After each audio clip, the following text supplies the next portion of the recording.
2025 সালে মালিকদের সাথে ঢাকা এই লোকাল গার্মেন্টস শ্রমিকদের চুক্তি হয়েছে। এই চুক্তিতে মালিক শ্রমিকের মধ্যে 10 দফা চুক্তি স্বাক্ষরিত হয়েছে সমঝোতায়। এই চুক্তির ভিতরে একজন শ্রমিকের মাস শেষে মজুরি পরিশোধ এবং নারী শ্রমিকদের কর্মক্ষেত্রে নিরাপত্তা এবং বেতনের বৈষম্য কমানো এবং শ্রমিকদের টিফিন 30 টাকা নাইট অ্যালাউন্স দিতে হবে, দেওয়ার প্রতিশ্রুতি মালিকরা দিয়েছে এবং শ্রমিকদেরকে মজুরি বৃদ্ধির প্রতিশ্রুতি দিয়েছে।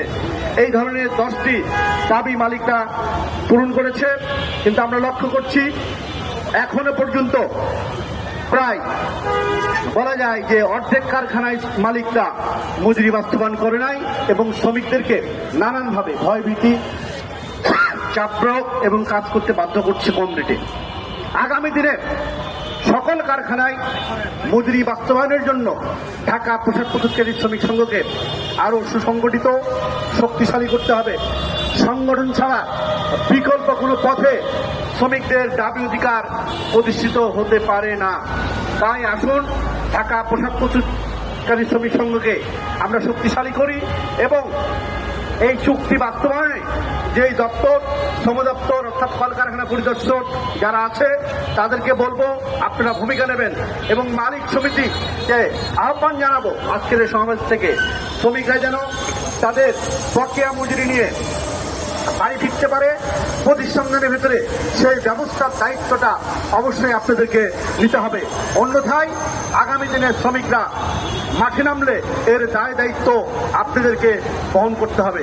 সবাইকে অংশগ্রহণ করার জন্য আমি ধন্যবাদ জানিয়ে আজকে আমার বক্তব্য এখানে শেষ করছি এবং প্রোগ্রামের সম্মানিত সভাপতি আহমেদ সুজনকে আজকের এই সভার বক্তব্য দিয়ে সমাপনী করার জন্য আহ্বান করছি।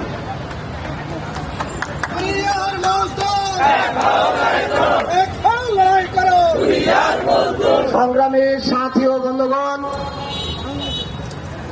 আমরা লোকাল গার্মেন্টসের যে শ্রমিকরা আছি ধারাবাহিকভাবে যে জুলুম নির্যাতনের শিকার হয়ে আছি বছরের পর বছর, সেই প্রেক্ষিতে 2025 সালে আমরা লোকাল গার্মেন্টস শ্রমিকরা আন্দোলন করে সে আন্দোলনের প্রেক্ষিতে একটি মালিক সমিতির সাথে